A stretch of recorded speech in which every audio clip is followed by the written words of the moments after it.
Donc, ce projet de thèse consiste à caractériser les aspects moléculaires des tumeurs myéloïdes, les lymphoïdes avec éosinophilie et réarrangement de tyrosine kinase. Donc, un petit rappel sur l'hyperéosinophilie. Donc, l'hyperéosinophilie se caractérise par un excès d'éosinophiles dans le sang et peut être d'origine multiple, que ce soit héréditaire, clonale, réactive ou même d'origine indéterminée. Et dans ce projet, on se focalise sur l'hyperéosinophilie primaire. Et donc, dans un contexte de présentation clinique similaire à des syndromes myéloprolifératifs, comme par exemple la leucémie myéloïde chronique ou encore la thrombocystémie essentielle, le projet se focalise sur deux entités extrêmement rares. Donc, d'une part, ce que je vais appeler les MLNTK, qui sont bien caractérisés dû à la présence d'une signature moléculaire spécifique, une tyrosine kinase donc réarrangée, et d'autre part les CEL qui, quant à elles, sont très mal définies sur le plan moléculaire, avec un diagnostic compliqué à établir et pour lesquels il n'existe malheureusement pas de traitement spécifique. Et au sein des MLNTK, on peut encore aller plus loin et faire la distinction entre les cas indolents qui vont impliquer PDGFR alpha et PDGFR bêta, avec un pronostic favorable et une bonne réponse au traitement, et les cas qu'on va dire agressifs, qui impliquent FGFR1 et JAK2, avec une très mauvaise évolution clinique et une mauvaise réponse au traitement de la part des patients. Et donc, dans ce contexte, et dû au fait que cette pathologie est extrêmement rare, nous développons deux modèles cellulaires. Un premier modèle cellulaire humain afin de déterminer les effets des réarrangements de tyrosine kinase au cours de l'hématopoïèse, mais aussi afin de tester la sensibilité de ces réarrangements à de potentiels nouveaux inhibiteurs. Et on a bien conscience que les cellules humaines sont parfois difficiles à cultiver, donc nous développons en parallèle un modèle cellulaire murin afin de pouvoir tester ces inhibiteurs en question. Donc j'ai commencé par un petit rappel de ce qui a déjà été réalisé pour ce projet. Donc tout d'abord, on a pu développer une technique de séquençage d'ARN qui complète les techniques conventionnelles de diagnostic des gènes de fusion, à savoir donc la fiche et le karyotype. Donc, ce séquençage de nos patients nous permet de réaliser en fait un screening complet des tyrosine kinases qui sont impliquées dans ces syndromes myeloprolifératifs, mais également dans d'autres leucémies qu'on étudie, qu'on étudie au laboratoire. Et donc, en appliquant cette technique de séquençage d'ARN à nos cohortes de patients, on a pu identifier au sein de la cohorte de la population des CEL une fusion MYO18A FGFR1 chez une patiente qui était passée sous les radars de la fiche et du karyotype. Et on a également pu détecter une fusion ETV6-ABL1 chez un enfant, ce qui lui a permis de bénéficier d'un traitement adapté. Et donc, suite à ce RNA-seq fusion, on a investigué deux cas impliquant une fusion JAK2, mais qui présentaient des comportements cliniques différents. Et donc, dans un premier temps, on a voulu tenter de répondre à la question de quelle cellule démarre, si vous voulez, l'anomalie. Et donc, pour ce faire, on a comparé la morphologie cellulaire et les résultats fiches chez ces deux patients avec le réarrangement JAK2. Et on a observé en fait que tous les stades de maturation de la lignée myéloïde étaient positifs pour Jack2 réarrangé, c'est-à-dire une séparation du signal rouge-vert en fiche, où on peut peut-être éventuellement distinguer soit via ici les flèches rouges sur l'image, et aussi que chez ces patients, la lignée lymphoïde était complètement normale. Et donc, c'est à travers ces deux cas, on montre que le réarrangement de tyrosine kinase survient au niveau de cellules pluripotentes, donc à un stade assez indifférencié, ce qui expliquerait aussi les présentations cliniques touchant plusieurs lignées hématopoïétiques pour cette pathologie. Et nos résultats, en fait, rejoignent les rares études de la littérature qui ont été faites sur l'origine cellulaire de la pathologie. On a également implémenté une technique de droplet digital PCR pour détecter en fait la tyrosine kinase réarrangée au cours du traitement des patients, ce qui permet de déterminer le meilleur moment pour une allogreffe. Et ce qui nous permet aussi de monitorer en fait le réarrangement de la tyrosine kinase après greffe afin d'anticiper tout risque de rechute potentielle de ces patients. Et juste pour aller un peu plus loin, cette technique de DDPCR a aussi été implémentée pour le cas pédiatrique de TV6 Hable 1. Pour ces deux patients avec un réarrangement Jack 2, on a également pu générer des données d'exome qui vont nous permettre d'explorer le profil mutationnel de ces patients et ainsi c'est également que du séquençage d'ARN sur lequel je vais m'attarder un petit peu plus maintenant. Donc en comparant notre patient porteur de la mutation, enfin du réarrangement BCR Jack 2 versus 10 donneurs sains, on a pu en fait identifier 70 gènes qui étaient uprégulés. Parmi ces gènes, on retrouve notamment Notch1, qui est un récepteur transmembranaire impliqué dans notamment l'embryogenèse ou encore la prolifération cellulaire dans le cadre de certaines leucémies. On retrouve également les gènes JUNT et FOSL1, qui forment en fait un complexe de facteurs de transcription qui sont impliqués dans la différenciation cellulaire et la prolifération cellulaire. On retrouve par exemple également le gène TGFB1, qui est une cytokine qui est impliquée dans le système immunitaire, par exemple. Ou encore, on retrouve BCL3, qui lui en fait est un proto-oncogène qui joue un rôle dans la LMC, par exemple. Et donc, ces gènes, ça peut paraître un peu complexe de prime abord, mais en fait, ces gènes forment un réseau d'interaction qui est complexe. Mais grâce à des outils bioinformatiques, on a pu déterminer que ces interactions faisaient partie de voies moléculaires pardon, favorisant mais donc la survie cellulaire et la prolifération cellulaire. Et nos résultats, en fait, confirment ceux qui sont présents dans la littérature. Mais en fait, dans la littérature, il s'agit essentiellement de vieux papiers. Et donc, avec nos données, nous allons pouvoir creuser ces différentes voies moléculaires par le biais de deux modèles cellulaires, un premier modèle humain et un second murin, que je vais détailler maintenant. Donc, commençons par le modèle humain, qui est basé en fait sur des cellules souches hématopoïétiques, des CD34. Et donc, comme mentionné précédemment, ce sont des cellules qui sont à l'origine de la pathologie, d'où l'utilisation de ces cellules en question. Grâce à différentes collaborations au sein de l'hôpital Erasme et de Bordeaux, on a pu avoir accès à du matériel résiduel de dons de cellules souches et également à du sang de cordon congelé. Et donc la mise en place de ce modèle CD34 se déroule dans plusieurs étapes. Donc la première, c'est l'isolement des cellules qui se fait via des billes magnétiques qui sont codées avec un anticorps CD34, ce qui nous permet donc de récolter uniquement les cellules qui présentent le CD34. Ensuite, vu qu'il s'agit de cellules saines, il faut en fait infecter ces cellules grâce à des lentivirus qui sont eux porteurs pardon, des tyrosine kinases réarrangées d'intérêt, donc à savoir PDGFR alpha, bêta, FGFR1 et JAK2. Et donc ce processus d'infection, pour le faire assez brève, se déroule donc en plusieurs étapes. La première qui est donc d'abord la génération de l'antivirus qui sont donc porteurs des tyrosine kinases réarrangées et s'ensuit en fait deux cycles d'infection des cellules pour in fine avoir des CD34 qui seront porteurs de chacune des tyrosine kinases réarrangées. Euh, Plusieurs tests ont été effectués sur les CD34 et les conditions expérimentales les moins contraignantes pour nous au sein du laboratoire nous ont permis en fait d'atteindre 22% d'infection des cellules CD34. C'est-à-dire que 22% des cellules étaient porteuses d'une tyrosine kinase réarrangée.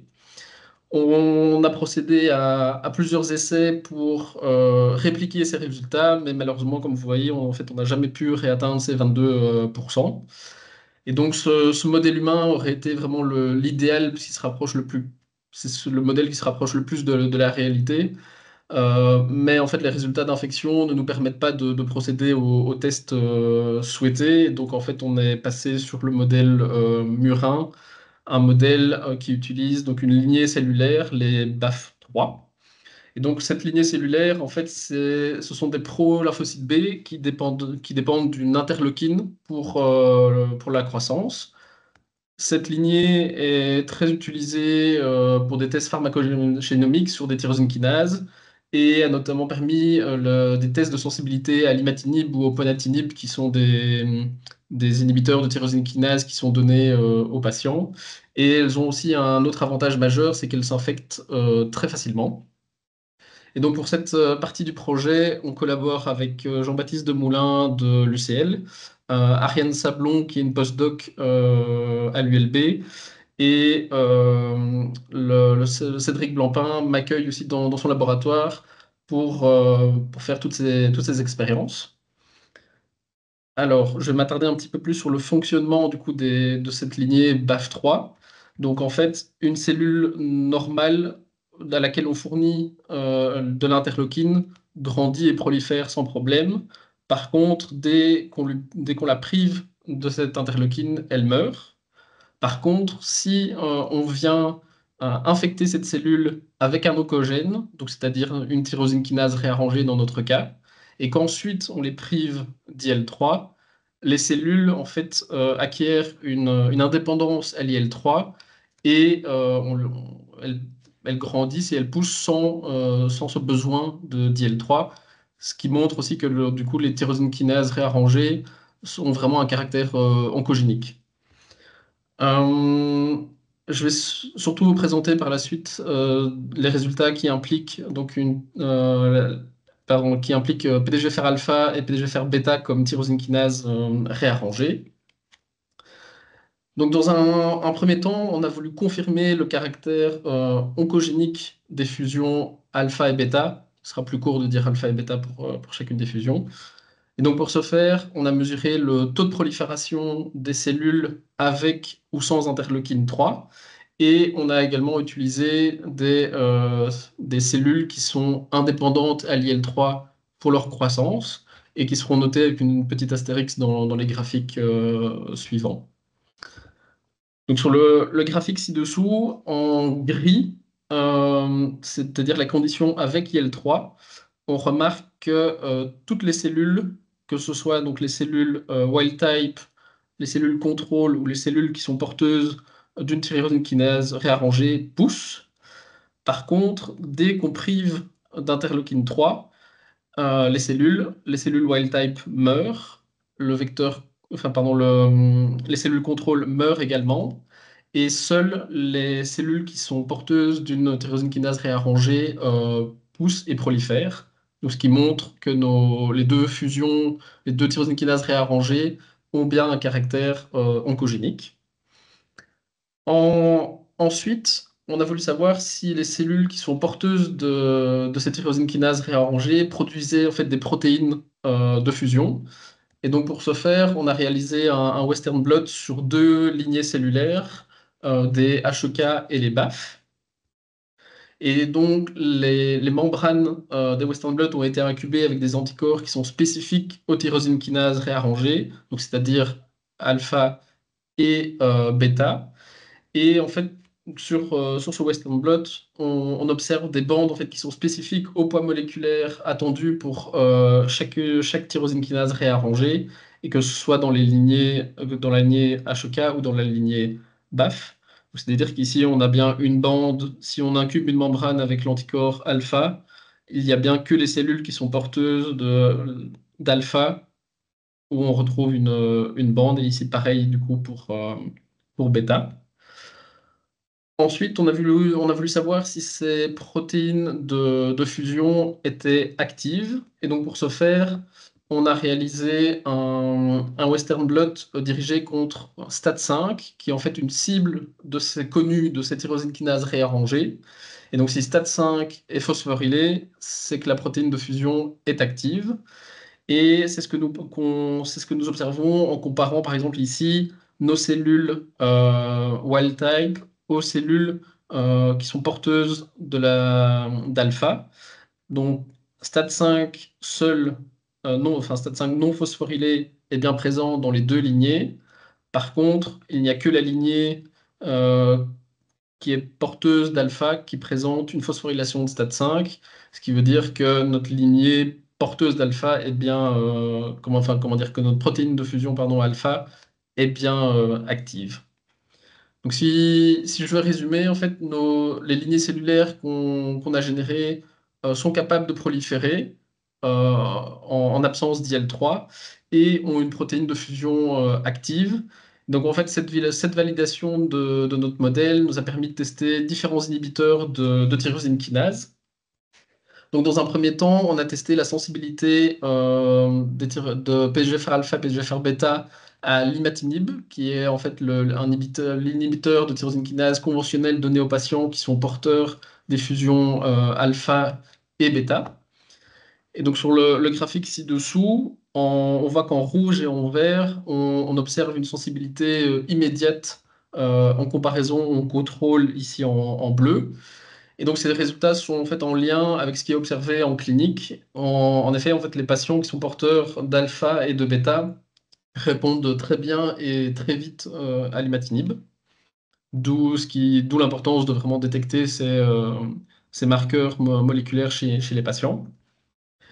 Et nous avons ensuite testé l'asciminib, en fait, qui est un inhibiteur allostérique, c'est-à-dire en fait c'est un inhibiteur qui ne cible pas le site actif de la tyrosine kinase, mais un autre site protéique. Et donc cette nouvelle molécule est efficace chez les patients avec un syndrome myéloprolifératif qui implique le gène ABL1. Donc c'est par exemple des LMC avec BCR ABL1 comme gène de fusion. Et l'asciminib a également été décrit comme fonctionnel dans des cas de résistance aux inhibiteurs conventionnels qui sont utilisés. Et donc sur le graphique maintenant qu'on observe ici sur le panel enfin, à droite, en fait malheureusement aucune sensibilité n'est observée, que ce soit pour alpha ou pour bêta. On remarque même une prolifération cellulaire aux concentrations intermédiaires de l'inhibiteur. Et en fait, il faut de fortes doses d'inhibiteurs avant de voir un effet sur les fusions. Mais malheureusement, à ces fortes doses, le contrôle ici en bleu est également impacté, ce qui démontre en fait un caractère cytotoxique de la molécule. Et donc l'asciminib, pardon, n'est pas un candidat idéal pour alpha et bêta. Par contre, son effet n'a pas encore été démontré pour des fusions qui impliquent FGFR1 et JAK2. Et donc c'est ce que nous souhaitons réaliser dans la suite de ce projet. Mais avant de pouvoir procéder à ces tests avec l'asciminib, en fait, nous devons générer comment dire, les fusions, les réarrangements FGFR1 et JAK2. Et donc, pour ce faire, on, on part sur une technique qui s'appelle donc le clonage. Pour cette technique, on a besoin donc d'un vecteur de clonage et d'une région d'intérêt. Ici, en l'occurrence, ce sera donc une fusion impliquant FGFR1 et une fusion impliquant JAK2. Et le but est d'insérer ces régions d'intérêt dans le vecteur de clonage. Et donc pour ce faire, on vient couper avec des enzymes de restriction le vecteur de clonage et les régions d'intérêt. Et puis on ligue en fait chaque morceau en espérant que la région d'intérêt s'insère correctement dans le vecteur. Et donc ces étapes-là nous ont pris vraiment beaucoup de temps. C'était compliqué à mettre en place, mais finalement ça a marché et ça a marché début de semaine. Donc on va pouvoir avancer justement dans les tests pharmacogénomiques impliquant les fusions FGFR1 et JAK2. Et donc pour terminer, quelles sont les prochaines étapes de ce projet de thèse? Donc premièrement, c'est réaliser les expériences sur la lignée BAF3 en triplicat, donc c'est-à-dire faire trois infections indépendantes de cette lignée avec chacune des tyrosine kinases réarrangées. Procéder à la confirmation du caractère oncogénique de chacune des tyrosine kinases réarrangées. Faire également, comme je vous l'ai montré, un Western blot pour voir si on est capable de bien détecter notre protéine de fusion ainsi que les cibles en aval de ces protéines de fusion. Et continuer également nos tests en fait d'inhibiteurs, donc tester les inhibiteurs conventionnels qui sont donnés aux patients, mais aussi pardon, de potentiels nouveaux inhibiteurs, comme par exemple le dovatinib, qui est lui en fait un inhibiteur de tyrosine kinase à large spectre et qui a été démontré être efficace contre des réarrangements de FGFR1, mais qui n'a jamais été testé en fait par exemple pour PDGFR alpha, PDGFR bêta ou JAK2, et donc ce serait intéressant de pouvoir tester cet inhibiteur. Et également en fait la procyanidine B2, qui est une molécule assez récente et qui a été démontrée être efficace dans des cas de leucémie myéloïde chronique, qui sont notamment dus à une fusion impliquant ABL1, qui est une tyrosine kinase. Et comme nous étudions les réarrangements de tyrosine kinase, il serait peut-être aussi intéressant de tester cette nouvelle molécule dans le cadre de nos pathologies et de nos tyrosine kinases réarrangées. Vous avez parlé brièvement en fait d'un exome afin de pouvoir, en tout début de présentation, afin de pouvoir étudier le profil mutationnel de certains patients. Donc, on a pu générer les données concernant 3 patients. Et donc, ces données, il faut qu'on continue donc à les explorer et à les creuser. Et je vous ai également parlé du bulk RNA, enfin du séquençage d'ARN pour un patient qui est porteur d'une fusion BCR-JAK2. On a également des résultats pour d'autres patients qu'il faut continuer à explorer, ce qui nous permettra de trouver éventuellement de nouvelles voies moléculaires ou de nouvelles cibles thérapeutiques potentielles. Je vous remercie pour votre attention. Et puis, si vous avez des questions, n'hésitez pas. Merci Tom. Alors j'imagine qu'il y a plein de questions. J'espère. Alors, est-ce qu'il y a des courageux dans l'assemblée? Je vais regarder un petit peu, oui. Donc, personne n'a de questions? Je regarde un petit peu. Bon, bah écoute, je vais m'y coller. Alors, je vais poser des questions probablement super naïves. C'est Donc, pas grave. tu as montré effectivement ton premier modèle in vitro qui était plutôt basé sur l'utilisation de cellules humaines, enfin l'isolation de cellules humaines. Oui. Et tu avais montré que tu avais plus ou moins 22% des cellules qui exprimaient au final la tyrosine kinase réarrangée. Et après, dans la slide d'après, tu as montré que ce pourcentage de 22%, en fait, tu n'as jamais réussi à l'atteindre en répétant l'expérience. Et c'est pour ça que tu as arrêté le modèle comment dire, humain ou qu'est-ce qui Oui. explique qu'on n'a jamais réussi à atteindre ces 22%? C'était des conditions opératoires différentes ou la sensibilité Non. de la cellule ou... En fait, donc, non, on a repris en fait, exactement les mêmes conditions expérimentales que pour les 22%. Mais en fait, ce sont en fait des cellules souches humaines. Et la littérature décrit que en fait, ces cellules-là, vu qu'elles ne sont pas en phase comment dire, de différenciation ou de prolifération active, en fait, sont très difficiles à infecter. Et en fait, c'est presque au petit bonheur la chance si on arrive vraiment à générer des données réplicables. Ou alors il faut vraiment des protocoles vraiment très très très très très robustes, ce Ouais, qui ok, donc malheureusement n'a pas été mon cas, quoi. c'est vraiment un problème de reproductibilité Oui, du modèle, quoi. oui, tout à Ok, fait. ok. Et ma dernière question, en fait, c'est est-ce que tu as des demandes de certaines firmes pharmaceutiques qui travaillent sur des inhibiteurs de tyrosine kinase potentiels ou est-ce que tu testes des molécules qui sont déjà bien mises sur le marché voilà, avec déjà des indications ou est-ce que parfois tu as des demandes de firmes qui viennent te voir pour évaluer des molécules ou il n'y a pas du tout d'échange avec des firmes pharmaceutiques? Mais ce serait l'idéal s'ils pouvaient nous aider aussi pour le projet, ce serait génial. Mais malheureusement, non. En fait, je crois que la maladie est vraiment trop orpheline que pour potentiellement intéresser des grosses boîtes, en tout cas pour le moment. Mais en fait, oui, les inhibiteurs qu'on teste, on teste les inhibiteurs conventionnels qui sont donnés aux patients qui sont porteurs de ces tyrosine kinases réarrangées. où ceux-là ont été validés et approuvés depuis longtemps. Et en fait, ça nous sert comme contrôle, on va dire, d'expérience pour voir si vraiment on a bien le modèle en place. Et alors, les nouvelles molécules, ça, c'est en se tenant à jour de la littérature et de voir s'il n'y a pas des candidats potentiels qui peuvent nous intéresser. Ça, c'est une partie. Et l'autre partie, ben, c'est l'intérêt de tout le travail sur le séquençage d'ARN. C'est justement d'étudier les profils d'expression de certains patients et voir si on ne trouve pas des voies moléculaires qui sont surrégulées ou sous-régulées et si on ne peut pas les tester de manière fonctionnelle dans nos modèles et trouver de potentielles cibles justement thérapeutiques. Ok. Ok. Merci beaucoup pour ta réponse et ton exposé. Donc maintenant, alors il y a eu un petit shift entre Maëlys et Sarah.